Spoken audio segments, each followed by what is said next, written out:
The session is about to begin.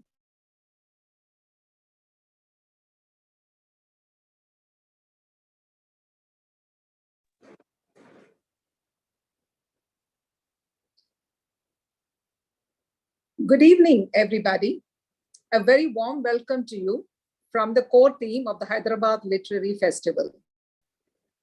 These online sessions, we have been able to showcase several authors and their books, and we are getting very good reception for the same. Today is an interesting format of the discussion.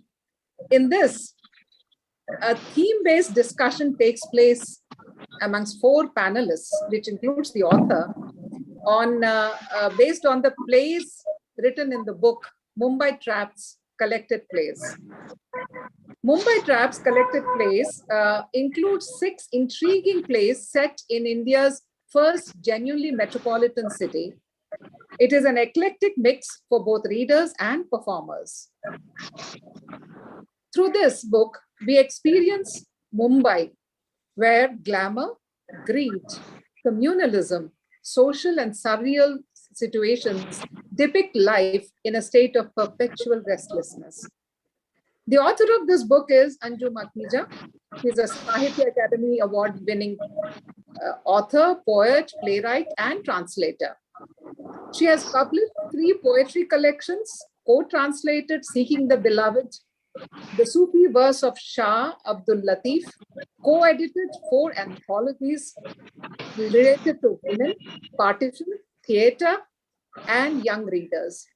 Her latest book is, of course, Mumbai Traps Collected Plays.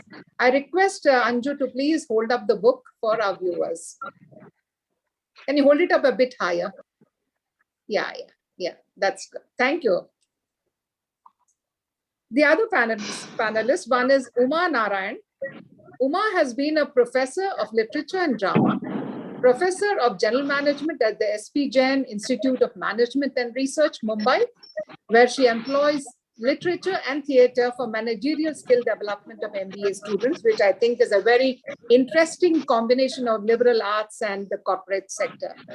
Yes. She is a former dean, School of Liberal Arts at NMIMS University, Mumbai, a school she founded in 2016. Reading from the plays is the talented actor, Kanika Dang. She is a graduate of the National School of Drama who has made her mark in the field of theatre, films, TV serials, commercials. She has worked with theatre stalwarts like Satyadev Dubey and movie moguls like Yash Raj. Kanika has worked in British, Dutch, and German projects and is also a producer of plays and short films. Weaving all this together and directing the discussion of today's program is Rochelle Potkar, who is a fictionist, poet, critic, editor, translator, and screenwriter. Her book of Haiban, Paper Asylum, was shortlisted for the Rabindranath Tagore Literary Prize 2020. Her screenplay, A Brown Coat, was shortlisted at the Atlanta Film Festival Screenwriting Competition 2020. Bombay Hangovers is her most recent short story collection. What I would like the viewers to actively do, not only listen to this conversation, which I am also going to eagerly look forward to, but type out your questions in the chat box of the YouTube. And at about towards the end of the session, about 10 minutes to 8 or so, I'll come back and pose your questions to her, to any panelist that you desire, or in general to all the panelists. So please do not forget, write down your comments and questions in the chat box as a session progresses. Over to you, Rochelle, for a very interesting discussion on women in the city. Thank you, Kenera, and thank you very much, HLF, for having us over for this platform and welcoming all my co-panelists here. I'm so looking forward to the discussions we're going to have. Greetings to all of you, to the audience on either side of the screen. Now, readers who are familiar with Anju Makhija's crisp and sharply observant poetry will find that as a playwright, she is gumptious, experimental. piercing, and clutter breaking. In this book, Mumbai Traps Collected Plays, published by Dowley Books, her brazen constructs, tongue in cheek dialogue, and exaggerated storylines lend a tongue in jowl tone to the premises throughout these six plays. They ruffle the notions of what is normal in an absurd city. We will be concentrating in this discussion on two plays, but not before I mention the intriguing names of the other four plays: The Last Train, Off the Hook, Meeting with Lord Yama, and Now She Says She's God. In these six plays written by Anju over 20 years, as excerpted from her recent interview, the characters and settings are people and places from an everyday Mumbai experience. Bankers and journalists stuck on a train, businessmen who have had journeys of their own, and even men or women who have migrated to Mumbai from their villages. The settings are local trains, street corners, affluent South Mumbai homes, local cafes, and the characters portrayed unconventional and non-conforming to patriarchal standards. In the two plays that we would discuss, the first one called Coal Gold, two women, a mother-in-law, an erstwhile actress, and her daughter-in-law, living in a high rise, separately conspire to rob looted gold from their new street-smart yet timid maid, where a police officer and goon, hilariously named Bada Idli, are trapped in a crisscrossing of these efforts. In the second play, If Wishes Were Horses, a woman's loyalty to her affluent family keeps fluctuating as she supports the flower seller to whom her mother willed one of their apartments, even as the flower seller's husband nurses a pipe dream of selling off that affluent inheritance. Here we witness the backdrops of both worlds, the affluent and the aspiring, within their swaying morals over materialism that is clearly intercepted with spiritual and philosophical reflections by the priest in the play who's performing the after death rites. Before we launch into the discussions between Uma and Anju, I would like to congratulate Anju, welcome Uma, and invite Kanika to read a scene each from both the plays, Coal Gold and If Wishes Were Horses.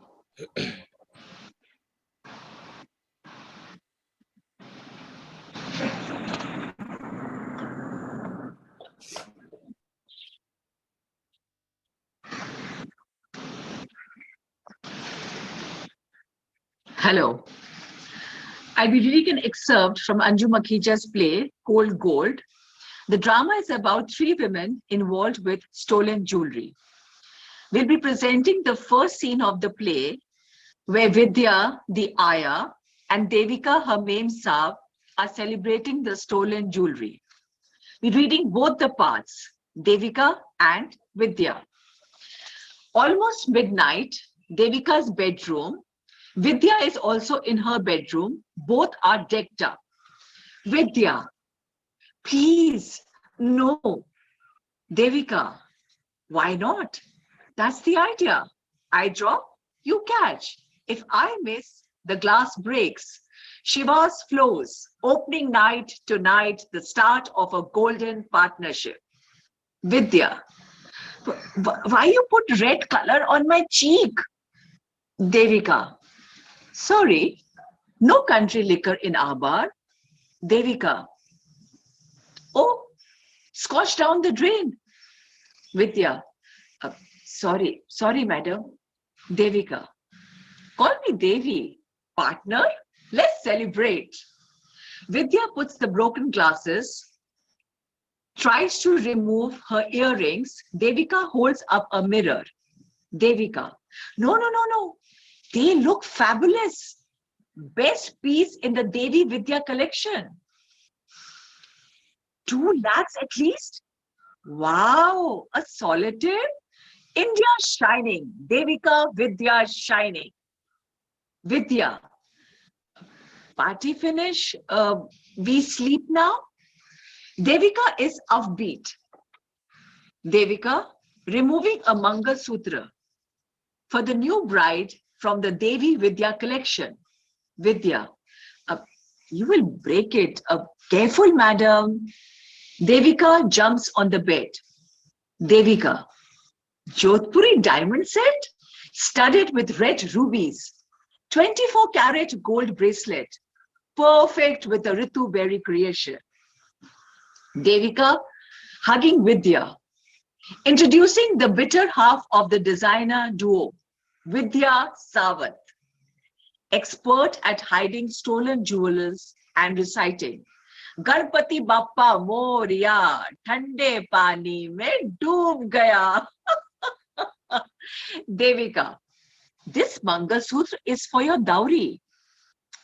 You have come to the right place, the right party. I'm the bestest of the hostess. Vidya rubs off the remaining makeup. Devika, don't like my jokes? You see, that's the problem.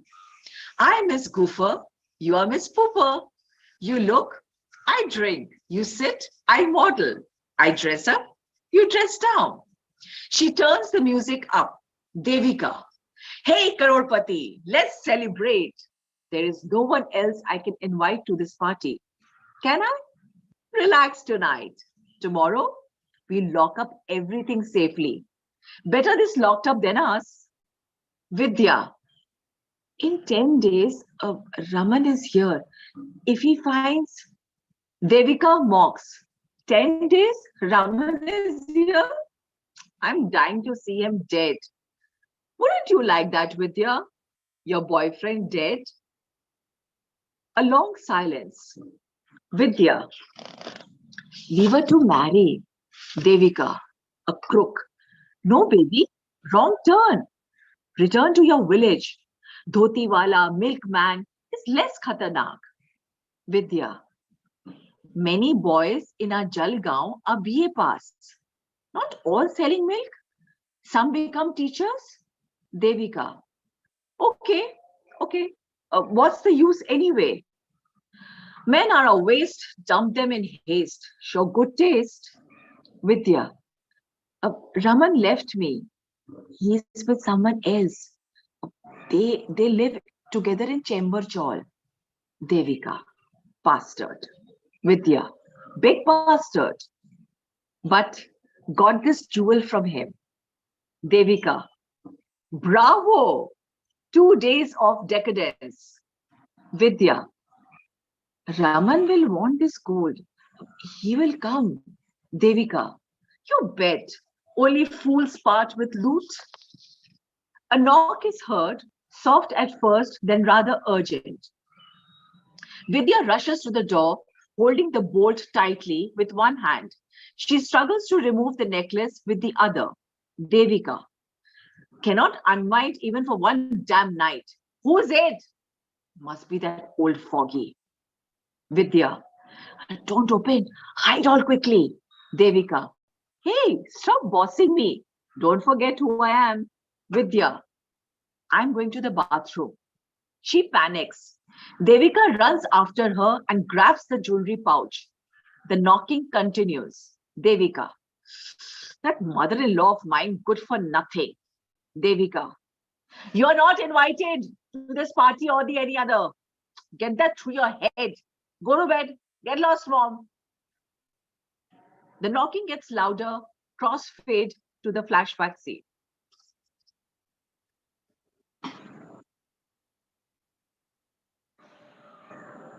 Yeah. So now I start with If Wishes Were Horses. So I'll be reading an excerpt from Anju Makhija's play, If Wishes Were Horses. This is the 7th scene of the play. Shalini, you sell flowers outside Ashoka Hotel? Chandrika is a maid.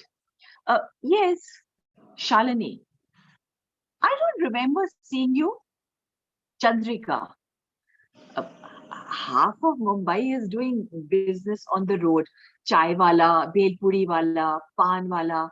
Uh, how will you see me? Shalini. Still, somehow you are different.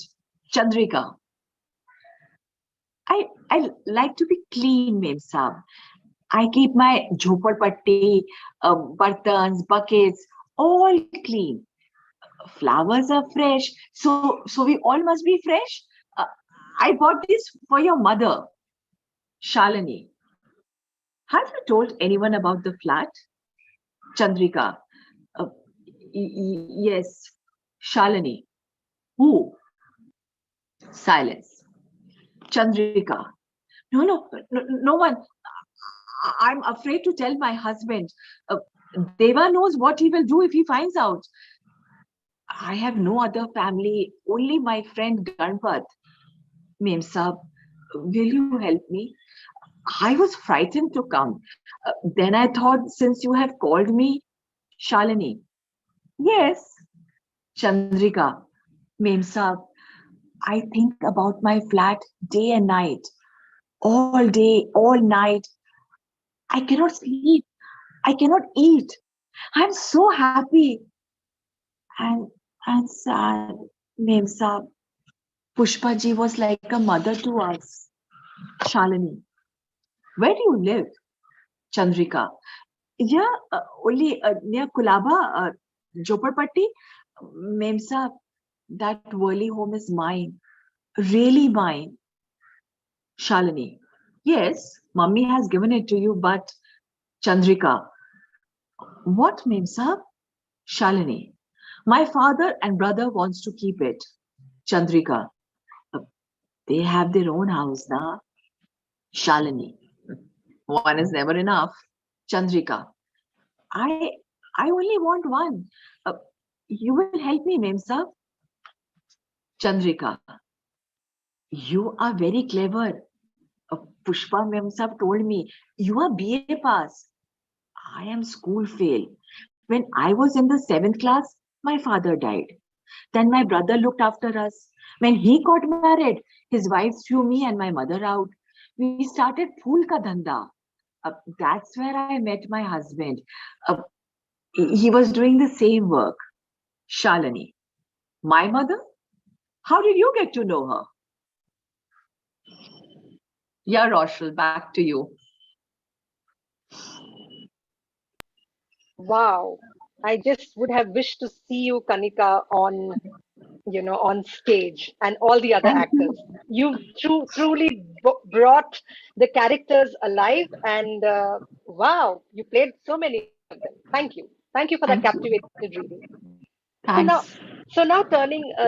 turning to you, Anju and Uma, a few questions that fall out at us right off these plays and their women characters. How independent do you think women have become in this milestone 75th year of Indian independence? The women in Coal Gold defy stereotypes. Vidya is from a village, but she boldly collaborates with Devika to keep part of the stolen jewelry. In If Wishes Were Horses, Pushpa certainly defies stereotypes by giving the flag to Chandrika.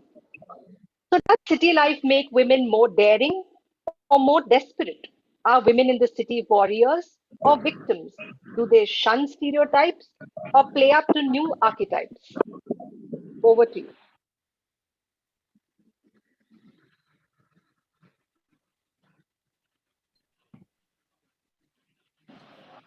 Can't hear Manju.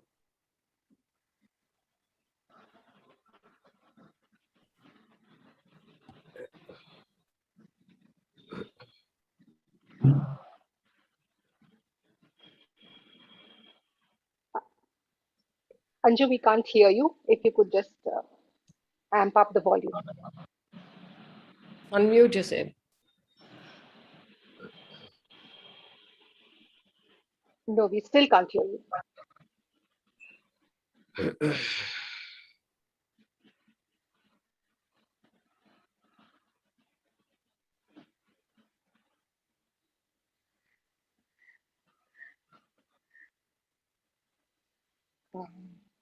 No.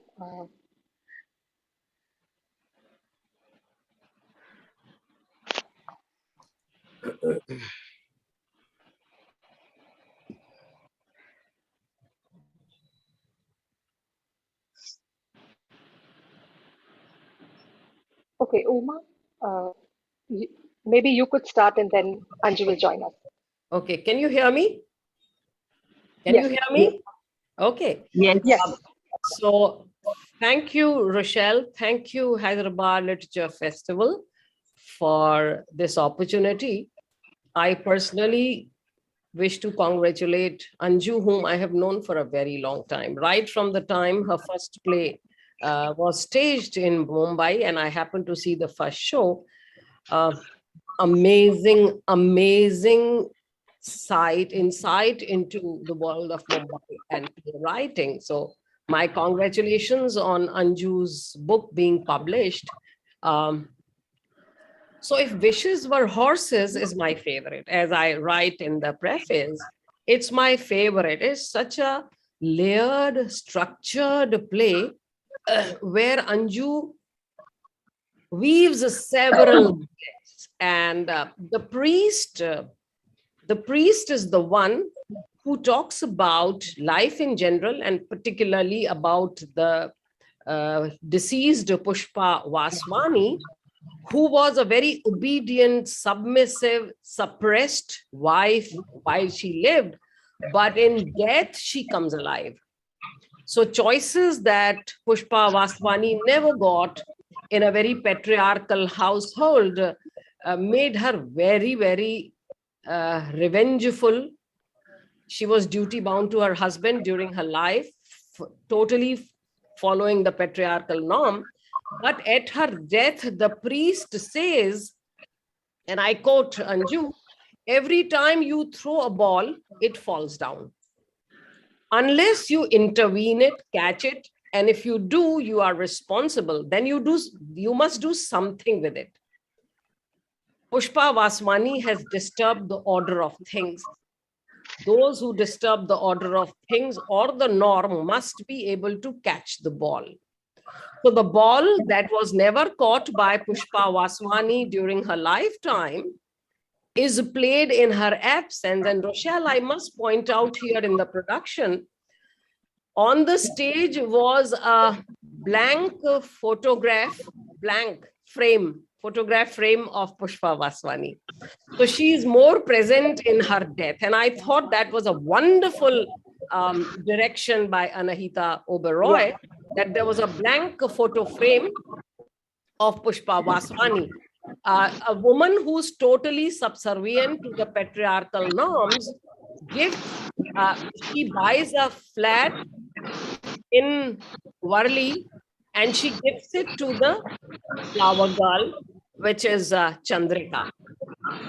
Now, these plays are Mumbai traps. Mumbai, which encourages vaulting ambition, and those vaulting ambitions sometimes are fulfilled. Mumbai is about space, home, a flat, all of us remember 3-bedroom flat. Flat is a concept which is a geographical signifier of individual and social identity. Where you live and the 3-bedroom flat is you've arrived, right? So here Pushpa Vaswani gives the flat not to her daughter, so she is operating outside the legal framework of inheritance, and she gives the flat to the flower girl with whom she has a greater connection. And here I'm reminded of what Virginia Woolf talks about space. Remember Room of One's Own, where she talks about space as an essential quota for women to realize their dreams. And so here we have Chandrika, marginalized. She's a Mahar. Mahars are lowest in the social hierarchy. And you have the daughter Shalini, who's going through a terrible marriage, and she thinks that if she lives separately, maybe she can maintain the veneer of her marriage. Mind you, I'm using the word veneer. Women have to set right their marriage on their own terms and not because you get a flat. So when Virginia Woolf talks about the concept of space, she talks about subterranean hidden caves that transcend boundaries and create connections between characters who otherwise inhabit different landscapes. So Pushpa, Vaswani and Chandrika are connected, whereas Shalini and Chandrika are also part of that permeable boundary, but that connection is not made. In the beginning of the play, Shalini is ready to give the flat to Chandrika. But then her brother and her maybe her father, and then Anju has introduced a lawyer friend who says that space in Mumbai can be appropriated, can be negotiated. So space is a concept of a negotiation in Mumbai, and that has been beautifully brought out. This is what Virginia Woolf calls the liminal space. By liminal, she means you are neither here nor there. So Shalini had a chance to come out, catch the ball and do something with it. So Pushpa Vaswani catches the ball of life and she can turn the tables on her husband. She takes the revenge on her husband in death by deviating and passing on the flat to Chandrika.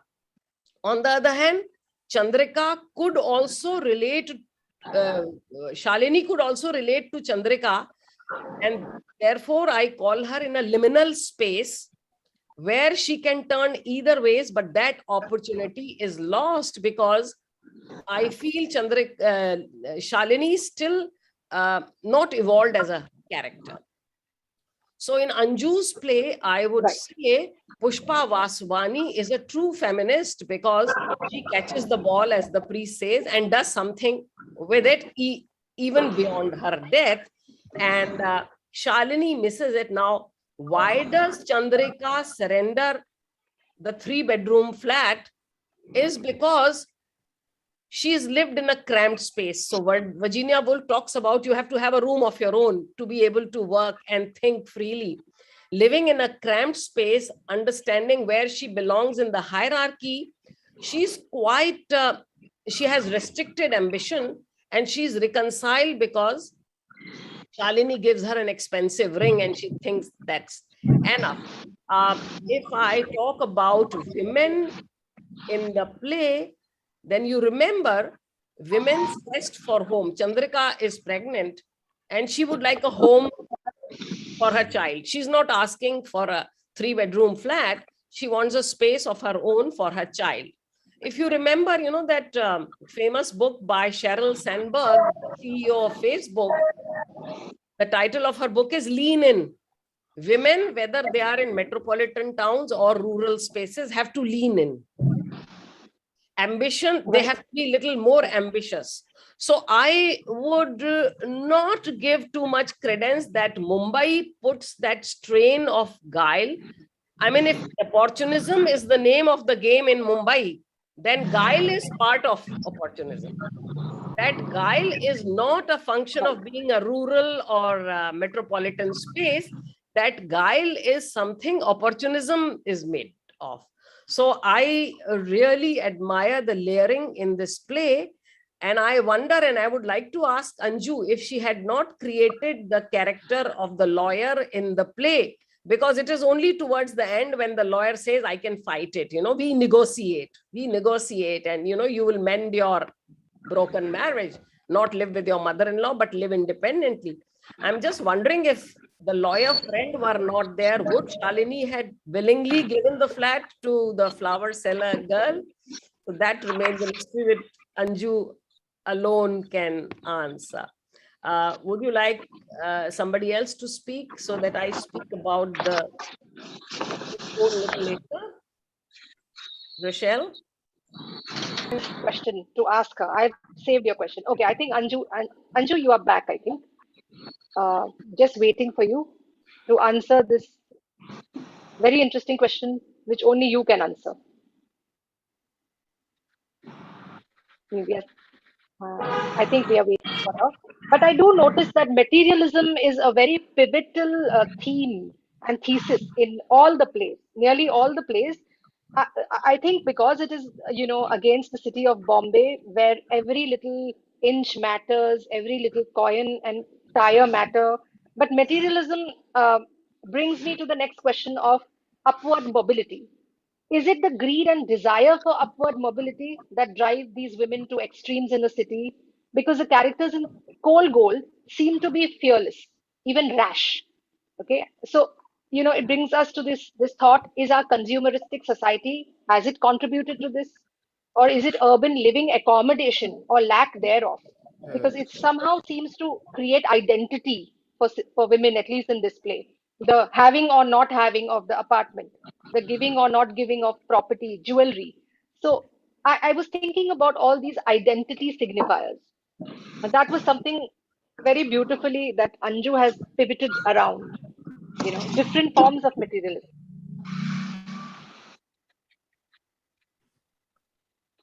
I think Anju is having a bit of a network problem. Uma, if you would like to add anything more on materialism, because, yeah. Okay. So the collection is called Mumbai Traps. And you remember how Shakespeare talks about ambition being good, but vaulting ambition, which makes you overjump. Now, when I was reading Cold Gold, I thought so much of Michael Douglas in Wall Street. Greed for want of a better world is good. Greed for life, greed for education, greed for health, greed for wealth. So, 80s was a time when the whole world turned consumerist and materialist.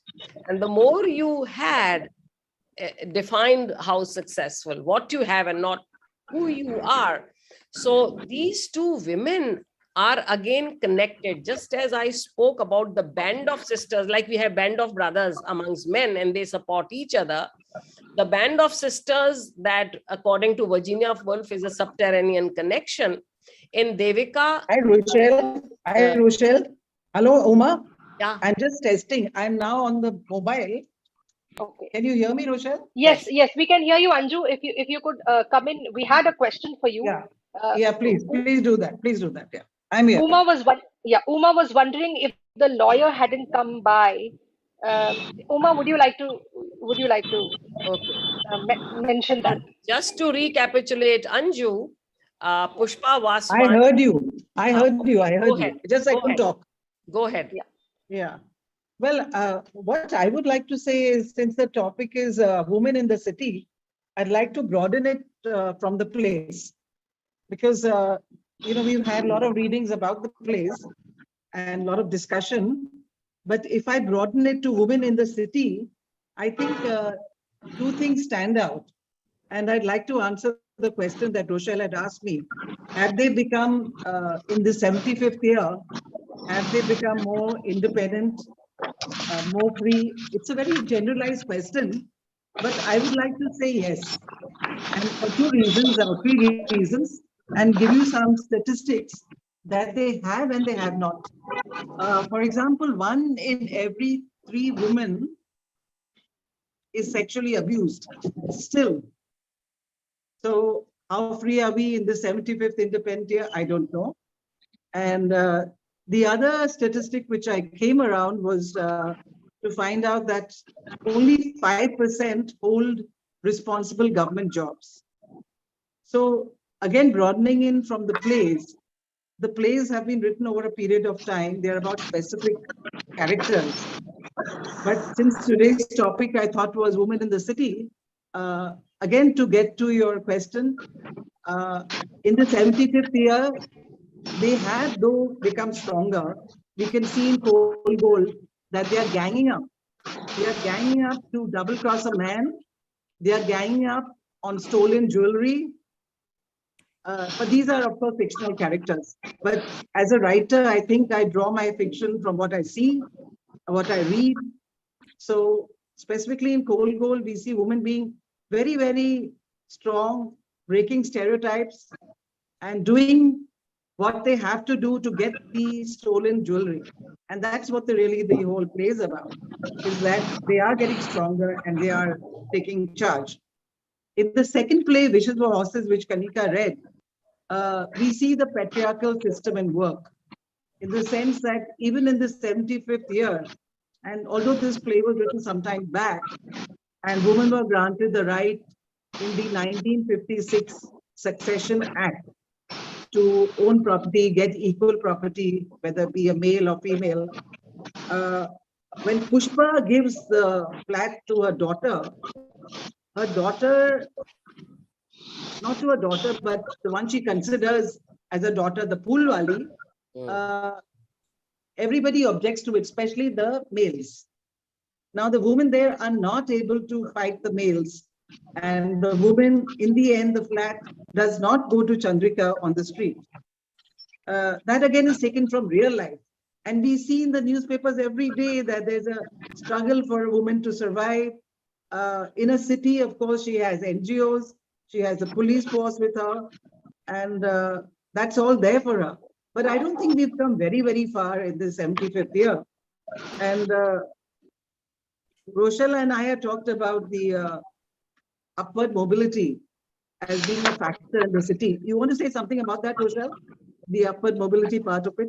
You've written a book on Bombay too. So. Yes, but I noticed that materialism against the backdrop of Bombay city features very prominently in most of your plays, and it is important because it comes from the city. I don't think we would think as much about materialism in rural places, though we would think of maybe the livestock that would be material, or maybe even tractors and all.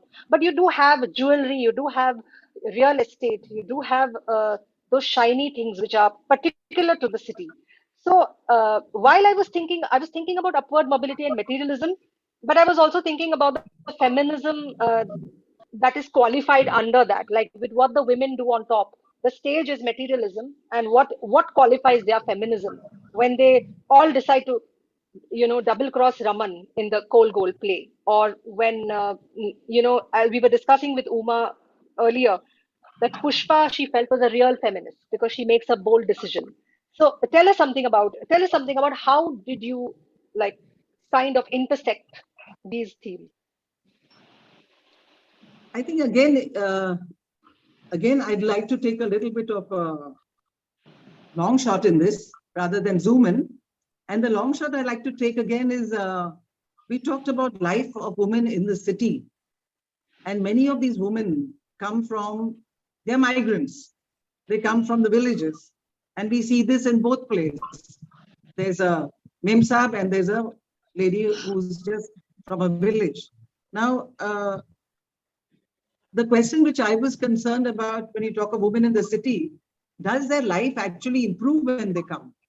They get ambitious, they lie, they steal, they want to get money any old way, any new way, anyway. But does their life improve? Now, what I read was very interesting also was women in the city are 40% less mentally stable than women in rural areas. Now, the question is, we know that, stability is not a strong thing in places like Mumbai. You may try to survive, it's not easy. You can see from the health statistic, the diabetes, the blood pressure, the hospitals are full. So now what does the city life offer these women is obviously we've spoken, money, possibility of getting a house, accommodation, flat. But now we come to the point that this whole, and this is where I'm taking a long view, a long shot, yeah. And studied at least 1 or 2 studies that I went through, they showed that 40% mental, as I said, is higher in the cities. Now, the other point is, what is the cause of this? So they have said the 2 things, increase in stimuli level. Now, we find it exciting. There's more stimuli in the city and there's more things to do. But for the average Mumbaikar, for the average city person, this can be torture.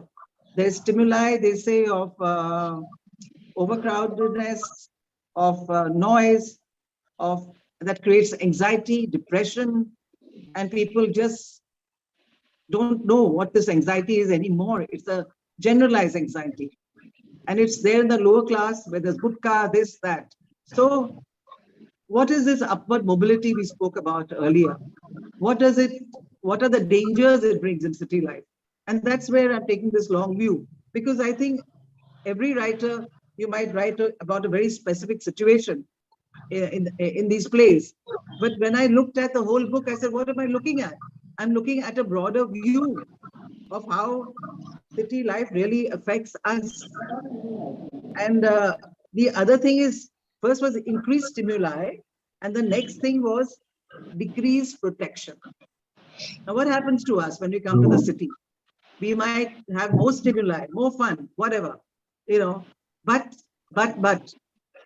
we have decreased protection of a small community life, the protection of living in a not necessarily village, but a small town where people know you, they are together. Now here, everybody is really nobody. They think they're important because we put some posts on FB and whatnot, but actually the loneliness is a lot. The depression is a lot, I feel. And even in these plays, 75th year, the women have progressed, but the question really remains, is the factor which really matters, the integrity that's going, people are lying, stealing, is the internal mental stability that's going. So what is progress? Of course, this is not a sociology class, so we can't talk about it. But definitely, I think my writing does explore these questions. It's not about one woman. It's not about Rochelle, me, Kanika, or Uma. It's about every woman in a way who has her dilemma. But these questions are common. And Yeah. I think, In fact, I would yes, like to add, since you have always asked me, like what are the women in my book, Bombay Hangovers? So yes, after I read your plays, I was also doing a kind of a comparative literature. Of course, I cannot really do it because your characters are very dynamic and dramatic because they are part of the play. So they are very, the plot moves fast and they are very externalized. They are very fierce. Whereas what I notice is some of the women in my stories, because the short story form is a languorous form, and you can have a lot of inner life and interiority, and you could be coming of age just in your thoughts. So I found the loneliness and alienation that K. D'Souza and Mahim feels in one of my stories called Noise, and how she uses the city's noise, like the clockwork that happens with the factory sirens, or the traffic snarls. She uses that personified as a as another human or a family member. So that is a so her loneliness is filled with inanimate noise.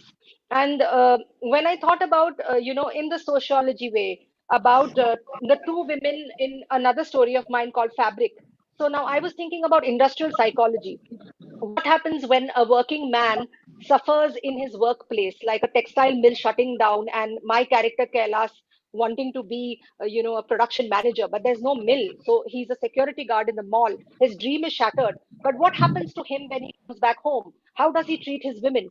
So I had read about industrial psychology a long time ago, and when I looked at the women, his two wives, I found that this same thing existed. They came together after knowing the violence they faced, and that is the Band of Sisters. So the Band of Sisters is not only in emancipation, but the Band of Sisters is also in actually identifying violence. And these were the characters. But again, my characters run slow because in a short story you could give so much of interiority, inner lives. The pace is very slow. So I would definitely prefer a play any day because it's crackling with life and you can have those punchy dialogues. So, yeah. I mean, you would have to read some short stories, reclining and just reading it on a hammock. So they're different setups. But coming back to the Band of Sisters, that's what brought me to your place again. Yeah, the Band of Women is, I think, Uma spoke about this to me actually. And it's just so interesting.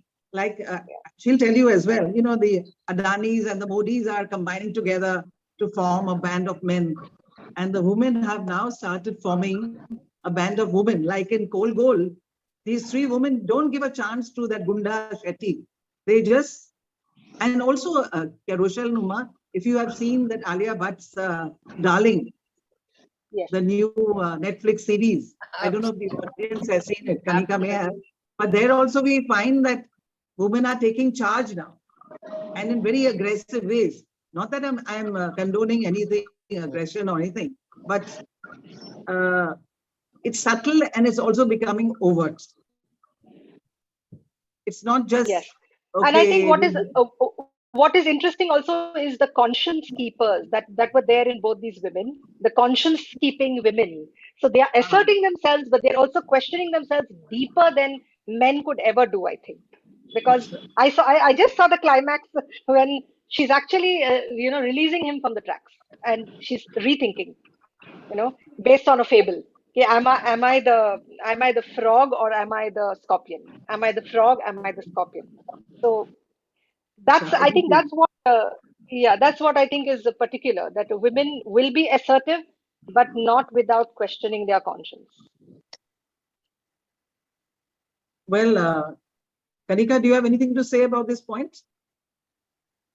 Maybe Kanika wants to add to it. Yes. Um, Okay. Yeah. actually, it's very difficult for women. Actually, when we talk about equality of women, I mean, outside the world, definitely they're getting positions. There is equality. They're getting these decision-making jobs. But my thing is that within the family and the domestic issues still remain the same. The salaries are low. So it's like, what kind of equality are we getting in the 75th year of independence? The wages are less. And when it comes to when a female is working outside, she still has to do the household chores. She cannot escape those. It's like, TK, you can do the work outside, but domestic is the first preference. Being abused physically, even if they're in jobs. And then there is money equality is not there. So definitely Anju's characters in every play, the women are at an upswing. You get to see them. But I'm just hoping that would we get to see a matriarchal society? Uma, I invite you to answer that. Okay. Would we see? Thanks, Rochelle. I have two comments. Mhm. One is that if wishes were horses, is very different from cold gold. The connection in wishes for horses is through what I refer to as Virginia Woolf's hidden caves, the subterranean connection amongst people who inhabit different worlds. In cold gold, Vidya and Devika are similar. Devika has had a childhood worse than Vidya's. The maid was brought up in the rural Jalgaon area, simple childhood, God-fearing. And what I chanced to hit upon the trope in the play, Vidya is God-loving, and God loves gold. God loves gold. So when Vidya wants to grab the gold, it is being part of that faith that if I believe in God and luck, they are playing dice. So how all Mumbai moolah is stolen. She says in the play that women at the bottom, so there is a hard way to earn money. Bombay makes dreams come true. The city never sleeps, and you earn. It's a place where ambition happens. Now it is possible for some people to work hard and arrive, the Shah Rukh Khans and all who worked hard and came to the city. On the other hand, this belief at the street phenomena that immediate quick wealth is always, Marx also said this. Karl Marx also said that quick riches is one level of theft, and then you pretend to be goody goody.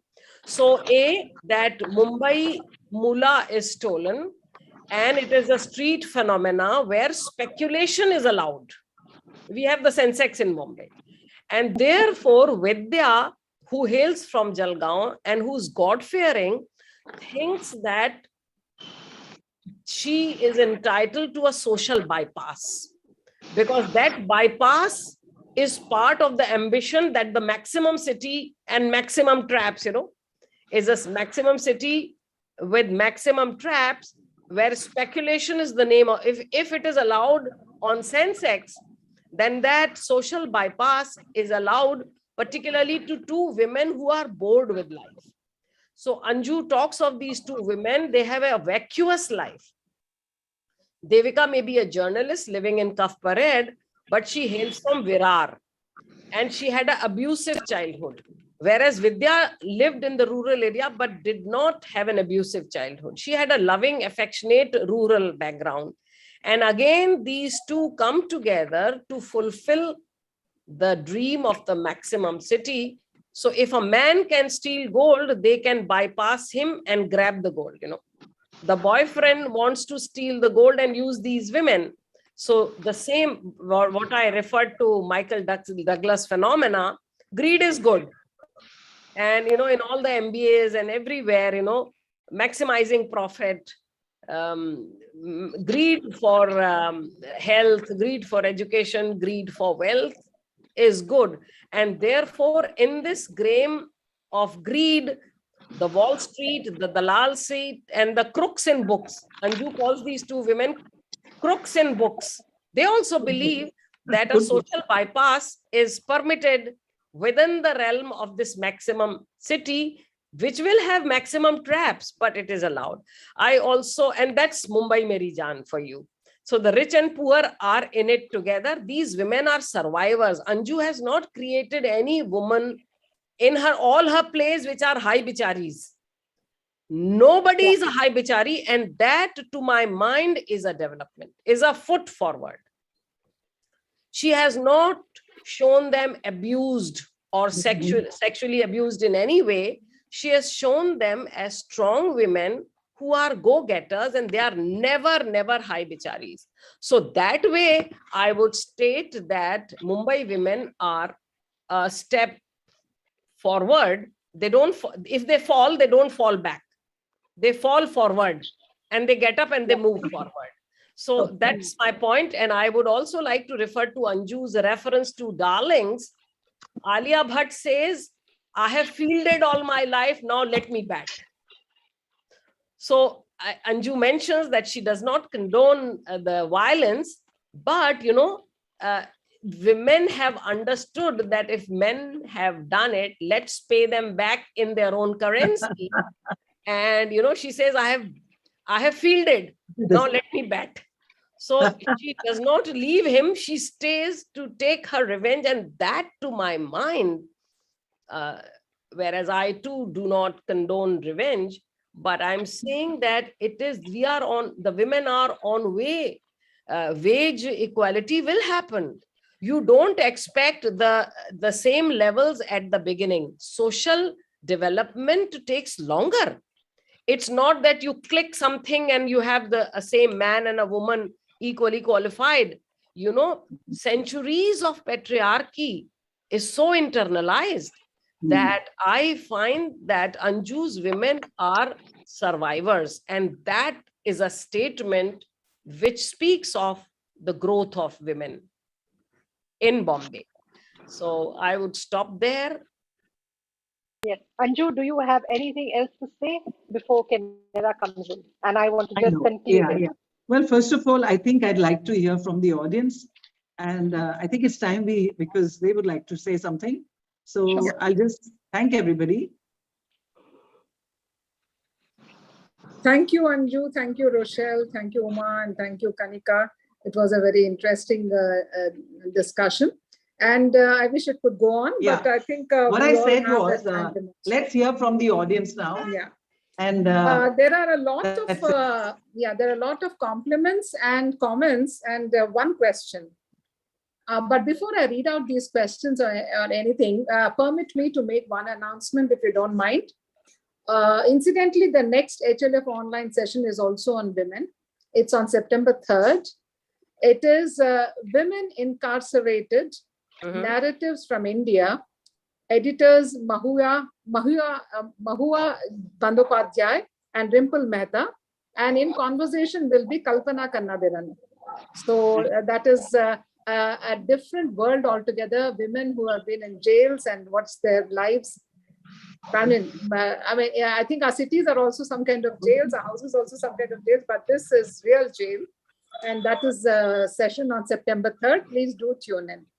Now, the question that Satbir Chadha asks, and I think in part it was already answered by Anju and Uma. Does the lack of a close-knit extended family in cities create bolder and opportunistic women, or are they really losing out? Who do you want to take Can this you repeat question? it, Canara? Can you repeat Yeah. the question? Does the lack of a close-knit extended family in cities create bolder and opportunistic women, or are they really losing out? Well, I think we've answered it. So we'll keep it short because we only have 10 minutes. And so we'll have to really keep answers short. But yes, I think I would say, in a way, yes, that's a short answer. Uma is to something to say. Yeah. Okay. So I look at space, which is internal and external. When the internal closes, the external opens. So I would not consider a lack of connectivity within the family, which is obviously there in the rural hinterland, but then women forge these alliances. So, you know, once the internal door or a window shuts, the external, you open the door outside and connections happen. And the beauty is that, so while cold gold women are within the house, you know, the setting of the play is within the four walls, clandestine stolen gold.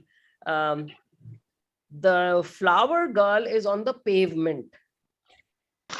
Pavement is where activity happens. Pavement is where you get a world view. So I would say that in cities, it is an exposure which makes them survivors. So the security of home is kind of numbing. Once you come out, so I'm talking about the concept of inner space and outer public and the private space. So when women enter, and that to my mind is a great thing happening in Wishes for Horses, because Pushpa is on the pavement. All business in Bombay, all social relationships, everything is on the pavement. Even public display of affection happens on the Marine Drive or Worldly Sea Phase, you know, so everything is out there. So I would not call it in any way restricting, I would call it liberating. I hope I have somehow answered that question. Yeah, I think we'll keep it brief, Uma, because a lot of questions here. Yeah, go ahead. No, questions are less. In fact, that was one of the main questions. The others are all comments and compliments. Of course, I'll read them out too. My colleague Amita Desai says it's a lovely session, ladies. Pratap Antony says interesting session. Satbir Chadda says well construed, Umaji. Then Satbir also said loss of family creates insecurity. He also says stimuli level interesting. Seema Jain says interesting views, Rochelle. Then ambition is more among the affluent, smaller with the poorer. This is a comment I think I don't personally agree, but what do you think as the panelist? Do you think the poorer people have lesser ambition than the affluent? No, I don't think so. I think it's there everywhere and everyone. If you're human, you aspire. Yeah, the risk profile is higher. You know, they take larger risks than any of us would ever do. In that sense, I think I personally feel that the ambition is higher among the poorer people. That's something that's debatable, but I thought we could just. And perfect clarity, Umaji. Mumbai physical space is so important. Great to listen to Uma. Hello, everyone. Greetings from Seema Jain. Congratulations, Anju Makhija and Rochelle Potkar. Then Animesh Kharedas says, great Kanika. Excellent performing Kanika by Satbir. Jaya Seal Ghosh says, Kanika, you're just wonderful, so expressive. Love your fresh smile. Satbir says, brilliant characterization. And basically, these are the comments that have come so far. Yeah. So the people have complimented you, but enjoyed the session, but do not seem to question some of the things that we have talked about in the session. So we have only one question in this session. Would you like to have any concluding words, Anju, before I thank all of you? Yes, of course, we've already thanked everyone. What I was worried, what I was worried when I came in, that how can we talk about, because your voice is gone again. And the plays have not been read, the book is not, okay. I was just concerned that in an hour, could we achieve what we want to say? And maybe we have not, but we always leave every session with question marks. And that is what I think I enjoy in the sessions I watch. I'm not looking for answers. I'm looking for questions to see, can we explore this further? So I will look forward to your September 3rd session. And thank you, everybody. This was a lovely session. And I agree with Anju very much, because if everything is discussed in this session, then what would be there to think further or read further? I think it should whet the appetite enough for people to go and purchase the book and buy it and read it, and think about the issues that come in the portrayal of these women characters who are so different, like chalk and cheese across the board. And it is true that a lot of women are raging their own battles in their own ways, either very strongly or in their own subtle manners. But yes, people are coming into their own. Every way we see it, across the classes we see it. In fact, I would say that it is more in the lower classes than in the higher classes. The coming into one's own is happening more there, maybe out of necessity or maybe out of sheer desperation, but it's happening. So I'm very happy that we have been able to raise many more questions in this session. And I thank Rochelle first for conducting this very smoothly, and so that everyone had their say. And Kanika, thank you so much for emoting so well. Those characters, they came alive on screen for us through your words. Thank you, Uma, for your very detailed analysis. And Anju, we are wanting to read the book now. You stimulated so much of discussion. Thank you so very much from the Hyderabad Literary Festival to all of you. Welcome. So before I sign off, once again, reminding you, next session is on September 3rd. The title is Women Incarcerated, Narratives from India. It's an edited volume, and in conversation with the authors Bandhopadhyaya and Dimple Mehta will be Kalpana Kannadiran. Thank you very much, and good evening to all of you. Thank you, Anju, for the continuous excitement of your writing. And thanks, Michelle, for being the anchor. You truly were. And Kanika, and to Kinara Murthy and Sadika, thank you so much for having us on this panel. Thank you all of you. I wish we had another hour to talk and maybe another hour to answer and question. It could go on. Bye. Thank you, Kinara. Thank you, Bye. HLF. Thank you. Thank you so much.